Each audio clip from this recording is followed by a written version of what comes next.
कि अर्नब गोस्वामी को परेशान करेंगे, उनकी एडिटोरियल टीम को परेशान करेंगे, 1000 FIR करेंगे, कभी प्रदीप भंडारी को हम पकड़ लेंगे, कभी अनुज को पकड़ लेंगे, हम इन लोगों को टॉर्चर करते रहेंगे, तो शायद ये केस की जो इन्वेस्टिगेशंस हैं उसके ऊपर कंट्रोल कर लेंगे, उस पर आगे इन्वेस्टिगेट नहीं करेंगे। लेकिन मैंने पहले भी कहा है, अर्नब गोस्वामी बब्बर शेर है, वो किसी से नहीं डरता। आप उसके ऊपर 10 FIR करोगे, 1000 FIR करोगे, वो और 1000 गुना जोश से आके आपके ऊपर फिर से कोई ना कोई खुलासा करके आपकी पोल खोल देगा। जो जैसे उन्होंने इंडिया टुडे का नाम की जगह जब रिपब्लिक का नाम लिया गया परमवीर सिंह, इन्होंने यही किया। अर्नब गोस्वामी ने इन्वेस्टिगेशन करके अगले ही दिन सारी पोल पट्टी खोल दी इनके झूठ की। तो ये लोग सिर्फ वहाँ काम करते हैं जहाँ इनकी अपनी मर्जी होती है। CBI के फेवर में बोलना हो या अगेंस्ट बोलना हो, ये भी तभी करेंगे जब इनकी अपनी मर्जी होगी। वरुण धवन ने पहले कभी नहीं बोला, लेकिन जैसे ही उनको लगा कि सड़क 2 का ट्रेलर का क्या हाल हुआ, इन्होंने फौरन CBI वी वांट CBI एकदम से बोल दिया, क्योंकि उन्हें पता था कि उनके ट्रेलर का, उनकी मूवी का भी यही हाल होगा। अक्षय कुमार ने भी यही किया, अक्षय कुमार को पता था कि क्या हाल होने वाला है, इसलिए उन्होंने फौरन जैसे ही अपना मूवी का ट्रेलर रिलीज होने वाला था लक्ष्मी बॉम्ब का, उन्होंने एक वीडियो जारी कर दी कि हाँ ड्रग्स की प्रॉब्लम है और वो सफाया होना चाहिए। आपने क्यों नहीं बोला सुशांत के कातिल पकड़े जाने चाहिए? आपने ये बात किया पहले क्यों नहीं बोली कि हाँ ड्रग्स का सफाया पहले होना चाहिए था? आज मैं साथ दूंगा। मैम, ये जो तानाशाही चलाई जा रही है, महाराष्ट्र सरकार अलग चला रही है और उसके बाद परमवीर सिंह यानी कि अब पुलिस की भी इस तरीके से गुंडागर्दी छाने लगी है कि वो ये तमाम तरीके से इश्यूज ढूंढ के, जो फर्जी इश्यूज ढूंढ के उन पर FIR दर्ज कराई जा रही है रिपब्लिक के कार्यकर्ताओं के ऊपर। देखिए कितना बड़ा प्रूफ है कि कितना डरे हुए हैं ये, कितने बड़े बड़े लोगों को शायद ये लोग बचा रहे हैं, छुपा रहे हैं। उन लोगों का सुशांत केस में, दिशा के केस में, चाहे पालघर के केस में, इन सब लोगों का नाम ना आ जाए, सच्चाई ना सामने आ जाए। कितना डरे हुए हैं ये लोग। जब डरा होता है इंसान तभी इस तरीके की चीज़ें करता है, साम दाम दंड भेद अप्लाई करने की कोशिश करता है उस इंसान के खिलाफ जो उसकी सच्चाई सामने लेके आ रहा हो। इस टाइम रिपब्लिक से ये लोग पूरी तरह से डरे हुए हैं, क्योंकि अर्नब गोस्वामी बिना डरे बब्बर शेर की तरह से सामने अड़ के वो इन्वेस्टिगेशन पे इन्वेस्टिगेशन कर रहे हैं, खुलासे पे खुलासे करते जा रहे हैं और इनकी पोल खुलती जा रही है। उसी का नतीजा ये है कि कभी ये झूठे TRP केस में उनका नाम लेते हैं, इंडिया टुडे का नाम होता है लेकिन वो रिपब्लिक का नाम लेते हैं। कभी प्रदीप भंडारी जी को ये लोग इलीगली डिटेन करते हैं, उनके फ़ोन सीज कर लेते हैं, उनको 9 घंटे ऐसे कमरे में बिठा के रखते हैं। उससे पहले अनुज, इनका जो रिपोर्टर है, उसको पकड़ के रखा था, फिर निरंजन को क्वेश्चन किया। आज इतने सारे, कल इन्होंने 1000 FIR कर दी। साफ समझ में आ रहा है कि ये कितने ज़्यादा डरे हुए हैं। अब इन्हीं को जवाब देना है आज नहीं तो कल कि किसको छुपा रहे हैं, किसको बचा रहे हैं। ये जनता लगातार प्रोटेस्ट कर रही है सुशांत सिंह राजपूत को न्याय दिलाने के लिए और महाराष्ट्र सरकार इसीलिए रिपब्लिक को टारगेट कर रही है कि ये फिर से सुशांत सिंह राजपूत का मुद्दा ना उठाएं। कम से कम ये सुशांत सिंह राजपूत के मुद्दे को भटकवाना क्यों चाहते हैं? भटकवाना तो इसलिए चाहते हैं कि खुद इन्वॉल्व हैं। शायद अगर इन्वॉल्व नहीं है, या फिर इन्हें पता है कि मर्डर किसने किया है, या फिर ये वो प्रूफ क्यों करने में लगे हुए हैं कि ये सुसाइड है? क्या वजह है ऐसी कि ये बार बार ये प्रूफ कर रहे हैं कि ये सुसाइड है? इन जो पुलिस का काम था कि केस अगर हुआ है, एक डेड बॉडी मिली है और उनके घर के स्टाफ ने एक इन्फॉर्म किया है पुलिस को, या सुशांत की फैमिली ने इन्फॉर्म किया, किसी ने भी इन्फॉर्म किया हो कि एक डेड बॉडी है, एक एक्टर की डेड बॉडी है, आप इन्वेस्टिगेशन करिए। लेकिन वो लोग 10 मिनट में अंदर से निकलते हैं बिना फॉरेंसिक वालों के बिना तहकीकात करे बिना, और ये कह देते हैं कि 10 मिनट के अंदर कि ये सुसाइड है। तो क्या वजह थी ऐसी? और चलिए पुलिस ने कह दिया, कोई बात नहीं, समझ में आता है। इनके मिनिस्टर्स को, इनके पॉलिटिकल लोगों को बोलने की क्या ज़रूरत थी? पॉलिटिकल लोगों को तो बीच में इंटरफेयर करने की ज़रूरत ही नहीं। पुलिस की इन्वेस्टिगेशन है, पॉलिटिकल तो कहीं आता ही नहीं है ना बात। जब इनके पॉलिटिकल लोग जब बीच में आके बोलते हैं नहीं सुसाइड है, ओपन एंड शट केस है, तब समझ में आता है कि कोई वजह ऐसी है जिसकी वजह से पूरी सरकार भी इसमें इन्वॉल्व है, पुलिस तो इन्वॉल्व थी ही। परमवीर सिंह, जिस तरीके से अभी आपने बताया कि 10 मिनट में आकर ये बोल देते हैं कि ये सुसाइड है, और यही परमवीर जो सुशांत सिंह राजपूत के मामले में कुछ नहीं कर पाए, दिशा सालियान के मामले में कुछ नहीं कर पाए, पर रिपब्लिक से ये बोलते हैं कि 4 साल का अपना खाका दो 12 घंटे में, ये सारी चीज़ें कहाँ से ली? 4 साल का खाते की सारी डिटेल्स दो, साथ में टिश्यू पेपर कितना यूज़ हुआ है, दुनिया भर की चीज़ें कितनी यूज़ हुई हैं, ऐसे कैसे बताया जा सकता है? क्या तुम लोगों के पास हिसाब है कि तुम लोगों ने अपने पुलिस स्टेशन में कितने टॉयलेट पेपर यूज़ करे हैं और टिश्यू पेपर यूज़ करे हैं? ये सोचना चाहिए। ये सिर्फ परेशान करने के तरीके हैं और कुछ नहीं है। आज ये सोचते हैं कि अर्नब गोस्वामी को परेशान करेंगे, उनकी एडिटोरियल टीम को परेशान करेंगे, 1000 FIR करेंगे, कभी प्रदीप भंडारी को हम पकड़ लेंगे, कभी अनुज को पकड़ लेंगे, हम इन लोगों को टॉर्चर करते रहेंगे, तो शायद ये केस की जो इन्वेस्टिगेशंस हैं उसके ऊपर कंट्रोल कर लेंगे, उस पर आगे इन्वेस्टिगेट नहीं करेंगे। लेकिन मैंने पहले भी कहा है, अर्नब गोस्वामी बब्बर शेर है, वो किसी से नहीं डरता। आप उसके ऊपर 10 FIR करोगे, 1000 FIR करोगे, वो और 1000 गुना जोश से आके आपके ऊपर फिर से कोई ना कोई खुलासा करके आपकी पोल खोल देगा। जो जैसे उन्होंने इंडिया टुडे का नाम की जगह जब रिपब्लिक का नाम लिया गया परमवीर सिंह, इन्होंने यही किया। अर्नब गोस्वामी ने इन्वेस्टिगेशन करके अगले ही दिन सारी पोल पट्टी खोल दी इनके झूठ की। मैम जैसे भी आपने कहा कि अर्नब गोस्वामी बब्बर शेर है, वो किसी से डरने वाले नहीं है, तो यहाँ पर ये भी बात है कि 130 करोड़ की जनता जब अर्नब गोस्वामी के साथ खड़ी हो और फिर भी तानाशाही करने से बाज नहीं आ रही महाराष्ट्र सरकार, तो कब तक चल पाएगा इनका ये तानाशाह राज? देखिए, तब तक ही चलेगा जब तक वहाँ की पब्लिक जो है वो आवाज़ नहीं उठाती है। और अब हम लोगों का पब्लिक का अगर कुछ प्रेशर है, सेंटर को इंटरवीन करना चाहिए, वहाँ पर गवर्नर को ये देखना चाहिए कि किस तरीके के फेसिज्म की सरकार हो रही है। क्या वहाँ पर सरकार के खिलाफ बोलना क्या कोई अलाउड नहीं है?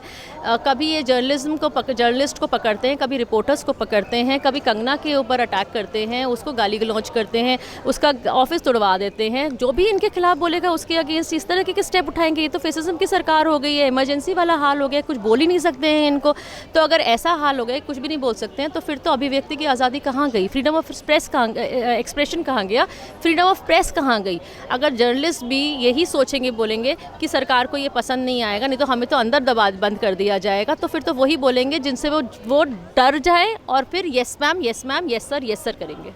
अगर मैम जिस तरीके की ये जैसे कि अर्नब गोस्वामी ने सिर्फ जी ना करके बात कही तो उनके ऊपर FIR दर्ज हो जाती है, चैनल को बंद करवाने के लिए साजिशें रची जा रही हैं, तो फिर उन जर्नलिस्टों के लिए क्या कहना चाहिए जो हमेशा PM नरेंद्र मोदी को गाली गलौज करते हैं, तू करके बात करते हैं उनसे? फिर उन जर्नलिस्टों के साथ क्या करना चाहिए? बिल्कुल देखिए, ये सब इन लोगों का दिल का हिपोक्रेसी है।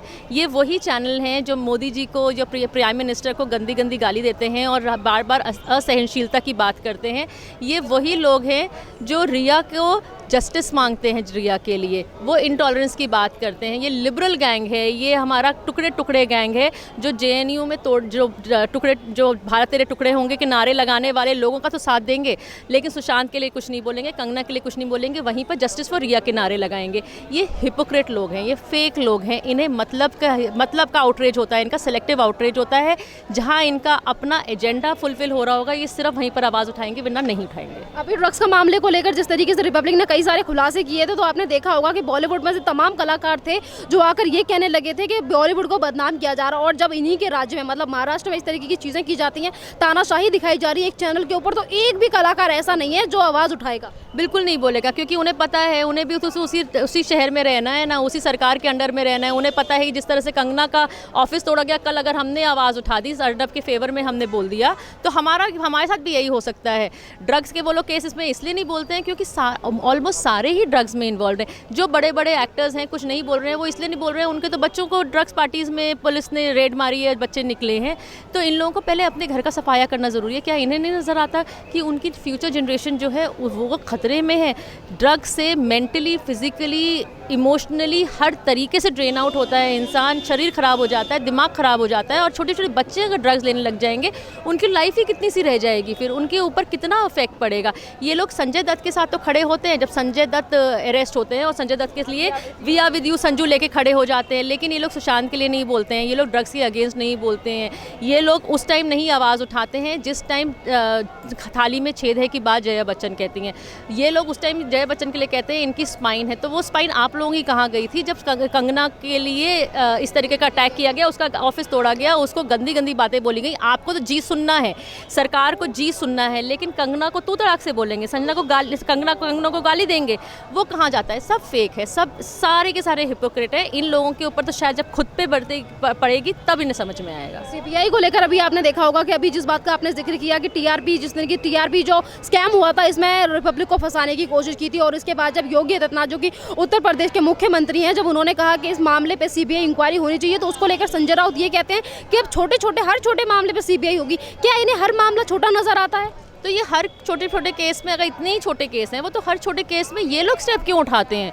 अगर कंगना ने कुछ कहा है तो ये लोग आवाज़ क्यों उठाते हैं? इन लोगों को उसके ऊपर BMC क्यों भेज दिया? दाऊद के घर तोड़ने के लिए इनके पास BMC के कर्मचारी नहीं है, लेकिन कंगना के घर तोड़ने के लिए इनके पास 24 घंटे से पहले इनके पास कर्मचारी भी आ गए। पूरी की पूरी पलटन इन्होंने भेज दी वहाँ पर सब लोगों को तोड़ना, उसका ऑफिस तोड़ने के लिए इलीगली, जबकि कोर्ट का ऑर्डर था कि 31 सितंबर तक कुछ नहीं हो सकता, कोई लीगल इलीगल डिमोलिशन नहीं होगा।